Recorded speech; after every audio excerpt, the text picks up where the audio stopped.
बिस्मिल्लाहिर्रहमानिर्रहीम। अस्सलाम वालेकुम। यूट्यूब चैनल पर तारिक मतीन आपको खुशामदीद कहता है।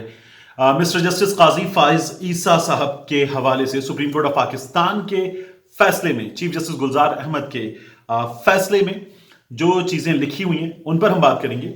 और ये बातचीत हमारी होगी माहिर कानून अजहर सिद्दीक एडवोकेट साहब से।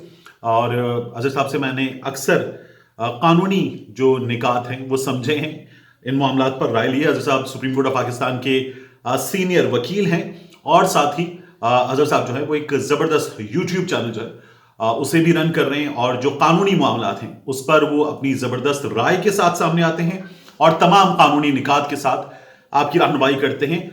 उनके पास से आपको इंसाइट भी मिलता है और एक्सपर्ट ओपिनियन भी मिलती है। इस मामले पर भी अजहर साहब से बात करेंगे और उनसे जानेंगे। मेरा पहला सवाल अजहर सिद्दीक एडवोकेट साहब आपसे यह है कि क्या मिस्टर जस्टिस काजी फाइज ईसा साहब को इस मामले में रोक दिया गया या आइंदा के लिए भी वजीर आजम इमरान खान साहब के हवाले से केसेस सुनने से रोक दिया गया है? देखिए, बुनियादी तौर पर अगर वो 5 सफ़ों का फैसला जो सुप्रीम कोर्ट का है, CMA number 490 of 2020 in constitution petition 20 of 2013 मेरे सामने खुला हुआ है। और उसका अगर पैरा 6 पढ़ लें जरा, चूंकि नाज़रीन को जरा क्लियर होना चाहिए इन चीजों का, क्लैरिटी के लिए वो पढ़ना बड़ा जरूरी है। जो सारा डिस्कस होने के बाद क्या हुआ, at this stage one of us Justice Qazi Faiz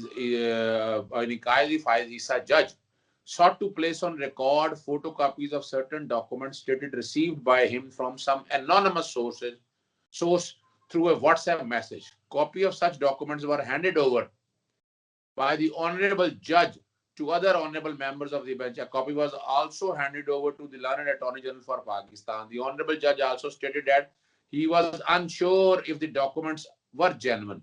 The learned Attorney General for Pakistan submitted that since the authenticity of the documents was questionable, the same may not be taken on record. He further submitted that in any event, the honorable judge would become a complainant in the matter, and in that capacity, it would not be appropriate for the honorable judge to hear the matter.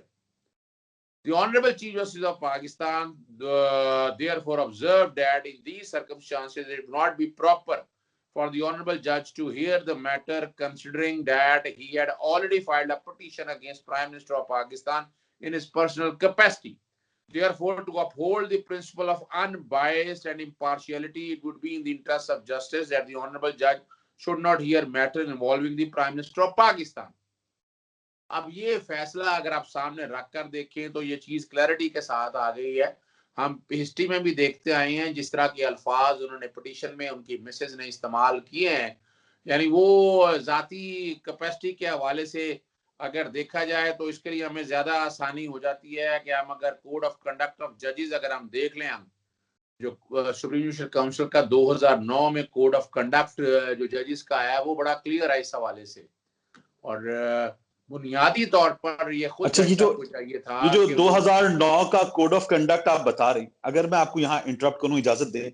इससे पहले हमारे दोस्त supreme court of Pakistan को cover करते हैं हसनात साहब, उन्होंने एक ट्वीट किया और लेट 80s का एक डिसीजन बताया।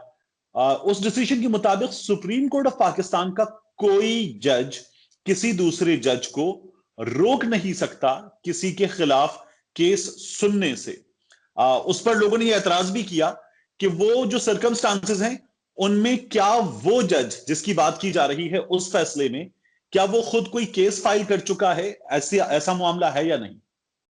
देखिए, बुनियादी तौर पर वो जिस केस का जिक्र कर रहे हैं उनके सर्कमस्टांसेस और इस केस के बिल्कुल डिफरेंट है। ये गालिबन पाकिस्तानी तारीख में शायद जस्टिस काजी फाइज ईसा पहले जज हैं जिन्होंने पर्सनल कैपेसिटी में एक पिटीशन दायर की है, और वो उनके अगेंस्ट बड़े सीवियर एलिगेशन है सुप्रीम जुडिशल काउंसिल में, और ये सारी चीजें रिकॉर्ड के ऊपर हैं। और फिर वो उस तरह प्राइम मिनिस्टर ऑफिस पे, प्रेसिडेंट ऑफ पाकिस्तान के ऊपर इस तरह के अल्फाज, उनकी पिटीशंस देख लेना जो पिटीशन दस्तखत है, वो सारी चीजों को सामने रख कर देख लें तो यहाँ तो नो वन कैन बी ए जज ऑफ हिज ओन कॉज, कि उनके अपने पर्सनल ग्रीवियंसेस हैं प्राइम मिनिस्टर ऑफ पाकिस्तान के साथ किसी कैपेसिटी में, वो सारी चीजें रिकॉर्ड के ऊपर है। और वो हालात और वाकयात ने साबित भी किया, हमने देखा भी है कि वो चीजें सारी जो है ना, यानी यहाँ जैसे कि आज खुद नोटिस लिया गया एक गैर तस्दीक शुदा खबर के ऊपर फिर वो मामला सुप्रीम कोर्ट ने टेकअप भी किया, फिर उसके ऊपर जिस तरह व्हाट्सएप मैसेजेस उनके पास आए, तो नजर यही देखे ना, प्रामा फिशाई अदालतें जो है ना, उनका काम है डिस्पेंसेशन ऑफ जस्टिस करना और right to fair trial and due process of law देना। एक आदमी जो माइंड में बायस पहले रख के बैठा होगा और ये सारी चीजें सामने रख के करेगा, तो it would be quite a difficult task. बहुत मुश्किल काम है कि वो फैसला कानून और आइन के मुताबिक कर दे। और बज़ाहिर तो जस्टिस काजी फायजी साहब को खुद ही इस मामले से हटना चाहिए था, लेकिन बातें सिर्फ इतनी है कि वो ऐसा नहीं हुआ। और सिर्फ एक जवानी, कई दफा कई मामलात में रिमार्क्स हमने देखे हैं वो आप अदालतों में, और जजेस स्पीक जी टू जी टू देयर जजमेंट। जो जिना कन्वेंशन सेंटर में इमरान खान साहब ने आके खिताब किया था लॉयर्स विंग से, वहां पर भी उनसे जवाब तलबी हुई थी कि ये कौन से फंड्स इस्तेमाल हुए हैं। एक पहले भी जवाब तलबी हुई है। मैं वही अर्ज कर रहा हूं ना, तो ये तो पर्सनल बायस है या ऐसी कोई बात है, तो इस बासियत नो वन कैन, यानी ये प्रिंसिपल है जो सैकड़ों साल पहले यानी ब्रिटिश कोर्ट्स ने, अमेरिकन कोर्ट्स ने, इंडियन कोर्ट्स ने, फिर पाकिस्तानी कोर्ट्स ने भी सेटल डाउन कर दिए हैं जब से पाकिस्तान आजाद हुआ है। तो यहाँ मैं नहीं, और दूसरा देखिए, अगर आप थोड़ी सी हिस्ट्री अगर आप देखें, और एक सवाल बड़ा वाजे तौर पर है कि एक जज के पास अगर व्हाट्सएप पे कोई मैसेज आए थे, व्हाट्सएप का नंबर तो ना आपके पास है ना मेरे पास है, अब किसने शेयर किया है, क्यों शेयर किया है, अगर ऐसी बात थी और उसने करना था तो वो कोर्ट के अंदर आता, तो प्राइमा फिशाई तो रिकॉर्ड से आ गई ना, पर्सनल इंटरेस्ट के हवाले से बातें आ चुकी हैं।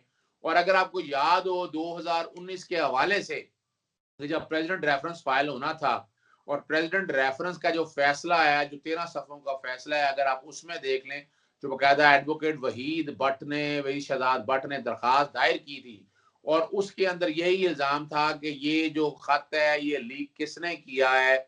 वो बज़ाहिर तो वो कहना चाह रहे थे कि ये यानी जज साहब के हवाले से कोई बात करना चाह रहे थे, लेकिन वो ऐसी बात उन्होंने कोर्ट के अंदर ऐसी एविडेंस, जुडिशल काउंसिल के सामने ऐसी एविडेंस पेश नहीं की। और फिर वहां पर भी कई जिक्र हुआ कि बाकायदा चीफ जस्टिस साहब से मुलाकात हुई, जो चीफ जस्टिस साहब थे वो बाकायदा 3 खत लिखने से पहले वो नोट लिए गए, उन खतों में जिक्र किया गया, रेफरेंस का पता नहीं, हालांकि रेफरेंस वो पहले देख चुके थे। तो ये चीजें रिकॉर्ड के ऊपर है। अभी भी आप देख लेना कि जो वो वाले जिनका वो जिक्र कर रहे हैं, वो हमने, हमारे कई दोस्त हैं बाकायदा, जैसे अपना हमारे दोस्त क़य्यूम सिद्दीकी साहब हैं जो जियो में काम करते हैं, उनके अपने ट्विटर हैंडल के ऊपर हियरिंग के फौरन बाद वो चारों डॉक्यूमेंट जो है ना वो पेश किए गए, और गरीदा फरूकी साहिबा ने उसमें कहा कि ये सालक साहब ने दिया, चौधरी शुजात हुसैन के साहबजादे ने। फिर बाद में जब उन्हें फोन किया तो गरीदा फरूकी साहबा को लिखना पड़ गया कि नहीं, उन्होंने इनकार कर दिया, उन्होंने तरदीद की है और इनकार किया है। तो अब ये यहाँ पर ये सोचना है कि ये देखे ना, पब्लिसिटी से पीछे हटना है, जो पब्लिक कंट्रोवर्सी है, ये जुडिशल काउंसिल के जो रूल्स हैं उसके मुताबिक आपने उसमें नहीं आना है। तो ये चीजें सारी तो हैं, तो ये मैं तो इस समझ को बड़ा लैंडमार्क फैसला समझता हूँ कि वैसे भी यानी उनका ऐसा क्या मसला है, अगर है सुप्रीम कोर्ट बैठी है और सारे मामले को देख लिया, किसी को एतराजात हैं वो पिटीशन लेके आए, लेकिन जिस तरह ये मामला वो टेकअप करके रिमार्क्स देना था, तो एक आम आदमी के जहन में यही बात आ रही थी कि वो जाती ग्रज रखते हैं। तो एक आम वकील के माइंड में भी यही बात आती थी। तो इंसाफ के तकाजों को पूरा रखने के लिए ये बहुत जरूरी था, और चाहिए तो जैसे मैंने कहा कि जज साहब को खुद था, लेकिन अब जो कि सुप्रीम कोर्ट का फैसला आ गया, 5 रुकनी बेंच आ गया, और फिर और चीफ जस्टिस साहब ने जिन्होंने केस मार्क करने हैं उस कॉन्टेक्स्ट में भी बात आ गई है। और अच्छा, इसी नुक्ता नंबर 6 में एक और बात कही गई है। अगर हम एक कंपैरेटिव एनालिसिस आपसे चाहें कि आप ड्रॉ कर दें, क्योंकि आप अदालत उज़्मा के मामलात देखते हैं, ये कहा गया सदर आरिफ अलवी के बारे में कि उन्होंने रेफरेंस पर अपना माइंड अप्लाई नहीं किया। यहां जस्टिस काजी फाइज ईसा साहब, ऑनरेबल सुप्रीम कोर्ट के जज, ये कह रहे हैं कि मेरे पास व्हाट्सएप आया, लेकिन नुक्ता नंबर 6 में लिखा हुआ है फैसले के, he was not sure of the genuineness of those documents. ये क्या एक जैसा मामला है?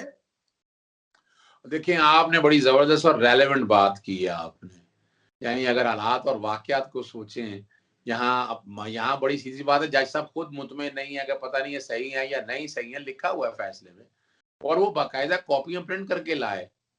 देखिए ना, ये जज का काम तो नहीं है ना कि किसी भी हवाले से अगर किसी ने अगर कोई शिकायत दी है, वो कोई वो यानी आज खुद नोटिस तो नहीं ले रहे हैं सारे मामले को। हम यहाँ बैठकर देखा जाए तो अगर ये कोई चीज ऐसी आई भी है तो उसके लिए पहले नोटिस देना पड़ेगा, फिर वो चीजें रिकॉर्ड पे आएंगी। जैसे पहला आज खुद नोटिस आया तो इस तरह तो यानी अपना इंटेग्रिटी जो है ना वो बड़ी दांव पे लग जाती है। और वो प्रेसिडेंट के हवाले से फैसले को अप्लाई या जुडिशियल माइंड करने के हवाले से अगर देखा जाए तो वो तो बड़ा क्लियर है। मैं तो आज भी आर्टिकल 209 पे क्लियर हूँ कि सदर का काम तो एक पोस्ट ऑफिस के हवाले से है, और वो रेफरेंस आज भी जेर इल्तवा है सुप्रीम कोर्ट के सामने और जुडिशियल काउंसिल के सामने। अब देखना ये है कि उस मामले को टेकअप करते हैं या नहीं करते, लेकिन असूली तौर पर तो ये मामला टेकअप होना बनता है। और ये वंस फॉर ऑल जो है ना, यानी कई लोग तो तकाजा करते हैं कि यहाँ पर कि जज साहब के ये इस तरह के रिमार्क्स और ये सारी चीजों को सामने रखते हुए उन्हें सोचना चाहिए। और मैं वो लफ्ज नहीं इस्तेमाल करना चाहता जो सोशल मीडिया पे सुन रहे हैं, मैं इसको बहरहाल रिस्ट्रेन शो कर रहा हूँ इस कॉन्टेक्स्ट में। ये जो 209 की बात कर रहे हैं आप, ये 209 क्या कहता है, एक आम आदमी के लिए समझने के लिए आसान हो जाएगा? बुनियादी तौर पर सुप्रीम जुडिशियल काउंसिल के पास इख्तियार है कि जज के खिलाफ वो कार्रवाई कर सकता है, कंप्लेंट की शक्ल में आ जाए या बाकी शक्ल में आए। ये आईने पाकिस्तान 209 में यानी किसी जज को रिमूव करना हो और रीजंस दी हुई हैं उसके अंदर के क्या हालात और वाकयात है जिसको सामने रखकर आप एक जज के खिलाफ कार्रवाई की जा सकती है।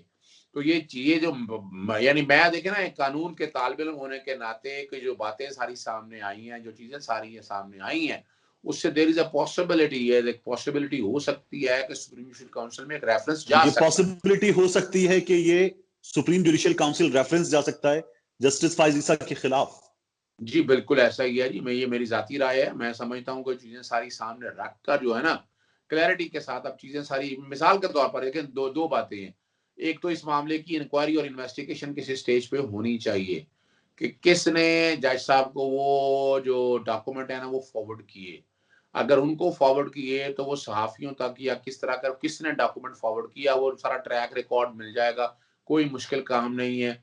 उन मोबाइल से एक एक चीज सामने आ जाएगी कि किसने शेयर किए, किस तरह शेयर किए और क्या जरूरत पड़ी थी इस कंट्रोवर्सी को इतना पब्लिक करने के लिए और इसको इतना उछालने के बाद। दोनों तरफ से बात कर रहा हूँ कि जस्टिस काजी फाइज साहब के खिलाफ भी सोशल मीडिया पे कैंपेन चली। वो देखिए यू आस्क फॉर इट, मेरा नहीं ख्याल है कि इस तरह की कैंपेन और ये सारे मामला चलने चाहिए। इसका प्रॉपर फोरम जो है ना वो सुप्रीम जुडिशियल काउंसिल है आइन के आर्टिकल 209 के तहत। और एनीबडी कैन, कोई बंदा भी बाकायदा इस बारे में कंप्लेंट दायर कर सकता है। सुप्रीम जुडिशियल काउंसिल अपने तय भी ले रहा है। एक मामला ऑलरेडी उनका वहां पर पेंडिंग पड़ा हुआ है। और वैसे भी एक जज को अगर आप वो सुप्रीम जुडिशियल काउंसिल के जो मैंने कोड ऑफ कंडक्ट बताया उसको सामने रख लें तो उसकी तकरीबन कोई गालबन 11 या 13 आर्टिकल्स हैं, तो मेरे सामने नहीं है। उन 13 आर्टिकल्स पढ़ लें। 2 या 3 आर्टिकल्स अगर देखें तो बजाय जो है ना वो वायलेट हुए हैं इस केस के कॉन्टेक्स्ट में। सही। अजीज साहब, आखिरी सवाल आपसे। हमारे बाज दोस्त ट्विटर पे, फेसबुक पे, सोशल मीडिया पे सवाल कर रहे हैं कि जब ऐसा ऐसा हमने देखा है कि इफ्तिखार चौधरी साहब जो हैं उन्हें हटाया गया मुशर्रफ साहब की जानिब से, वो बहाल हुए, बहाल होने के बाद उन्होंने मुशर्रफ साहब के खिलाफ केसेस सुने। वो ये कह रहे हैं कि जब इफ्तिखार चौधरी साहब के केस में ये हो सकता है तो इस केस में ये क्यों नहीं हो सकता कि जस्टिस काजी फाइज ईसा साहब इमरान खान साहब के खिलाफ, वजीर आजम के खिलाफ केस सुन सकें। ये उनका सवाल है। देखिए मैं बड़ी सिंपल सी जवाब बता देता हूँ कि यहाँ बड़ा सिंपल सा एक क्लैरिटी के साथ चीजें, वो तो सिर्फ एक इशू था। यहाँ कंटिन्यूस मुख्तलिफ इशू सामने हैं। एक कंप्लेंट बाकायदा सुप्रीम जुडिशियल काउंसिल के सामने पेंडिंग पड़ी हुई है, अभी पेंडिंग पड़ी है। वो फैसला हो गया था, उन्होंने उस कंप्लेंट को उठा मारा, खत्म कर दिया कि वो कोई सुप्रीम जुडिशियल काउंसिल का सारी प्रोसीडिंग खत्म हो चुकी थी। वहां there was no list at all. इस केस में अभी लिस्ट पेंडेंस है, यानी अभी मामला जो है ना वो पेंडेंसी की तरफ है। यानी रिव्यू दायर हुआ है, उस रिव्यू में जज साहब का जाती हैसियत में रिव्यू पेंडिंग पड़ा हुआ है यहाँ पर सुप्रीम कोर्ट के सामने। फिर सुप्रीम जुडिशियल काउंसिल के सामने मैटर पेंडिंग पड़ा है। तो उस केस को और इस केस को कंपेयर मेरी जाती राय के मुताबिक नहीं किया जा सकता कि चीज बड़ी क्लियर है। और जो चीजें यहाँ सामने रखी हुई हैं उसमें कोई डाउट नहीं है कि इन चीजों को यानी ये कहना कि इफ्तिखार चौधरी वाला प्रिंसिपल यहाँ भी लगे। ठीक। मैंने आपसे कहा था आखिरी सवाल, लेकिन इससे एक जिम्नी सवाल पैदा हो रहा है, इसके बाद हम इसको कंक्लूड कर रहे हैं। वो जिम्नी सवाल ये है कि जस्टिस काजी फायज ईसा साहब आगे जाकर एक अहम तरीन इसी इदारे में सबसे अहम जिम्मेदारी निभाने जा रहे हैं। तो ये फरमाइए कि उनका और फिर हुकूमत का जो रिलेशनशिप है, उसे तज्जियाकार ये कहते हैं, एनालिस्ट ये कहते हैं कि वो एक जबरदस्त मैरिज ऑफ इनकन्वीनियंस की सूरत में हमारे सामने आएगा। देखिए, बज़ाहिर तो चीजें यहाँ सारी सामने ही आएगी। मैं एक कानून का तालिब मैंने काम आदमी के सामने से देखूं, हर कोई फर्द जो है ना वो ये सीख रहा है कि जाती गरज है कोई, दोनों तरफ से ले लें, आप वज़ीर-ए-आज़म ऑफिस तरफ से भी ले लें, इधर से भी ले लें, तो ये तो चीज क्लैरिटी के साथ आ रही है। और ये मैरिज ऑफ इनकन्वीनियंस बिल्कुल नजर आ रहा है कि जिस तरह की प्रोसीडिंग, और यानी जस्टिस काजी फाइसा के बारे में मशहूर था कि वो कहते हैं जजमेंट स्पीक, यानी जज जो है ना, उनके कई क्लिप आप सोशल मीडिया पे देख लें, मैंने एक दो क्लिप तो मुझे याद पड़ता है मैंने देखे हुए हैं। मीडिया ने अगर कोई सवाल पूछने की कोशिश भी की है तो उन्होंने जुबान पे ऐसे हाथ रख लिया और कहा है कि नहीं बिल्कुल नहीं। और यहाँ भी बैठ के अगर देखा जाए तो यहाँ तो वो चीज जो है ना वो ये बज़ाहिर नजर नहीं आ रही है यहाँ। और बासियत जज जब जाती गरज आ जाए ना, जाती यानी भाई जो कुछ भी है, अगर अगर आपने कोई ऐसा काम नहीं किया, कोई गलती नहीं की, आपकी फैमिली की तरफ से कोई ऐसी बात नहीं है, तो उसे फेस करना चाहिए, उसे पॉलिटिसाइज नहीं होना चाहिए। और ये हम सब देखते रहे हैं कि गवर्नमेंट अपने तय लगी हुई है, तो जज साहब की फैमिली के हवाले से उसे पॉलिटिसाइज किया गया उस सारे इशू को। वो there was no need at all. बड़ी सीधी सी बात है, प्रॉपर्टीज डिक्लेयर की हैं नहीं की, बच्चों के साथ थी, जो कोई था मनी ट्रेल था, ये इसमें कोई इशू था नहीं है। और वो इशू ऐसे इतना बड़ा इतना ज्यादा फैलाया गया, वो अपनी जगह सिंपल सी बात थी कि एक इशू, एक सवाल उठा था, बाकायदा रेफरेंस जब आ गया था तो वो जवाब आना बनता था, वो जवाब आज तक नहीं मिल सका है। और जस्टिस काजी फायज ईसा साहब की बेगम ने जो रिटर्न है जो फाइल की है, वो भी गालिबन 2019 में 2020 में फाइल यानी लेट रिटर्न्स फाइल की हैं। और जो बताई गई हैं वो रिकॉर्ड पे, वो एक अलग इशू है। There are so many controversies. तो बज़ाहिर ये मैरिज ऑफ इनकन्वीनियंस आने वाले दौर में लगती है। अजहर सिद्दीक एडवोकेट साहब, बहुत शुक्रिया आपके। थैंक यू जी, अस्सलाम वालेकुम।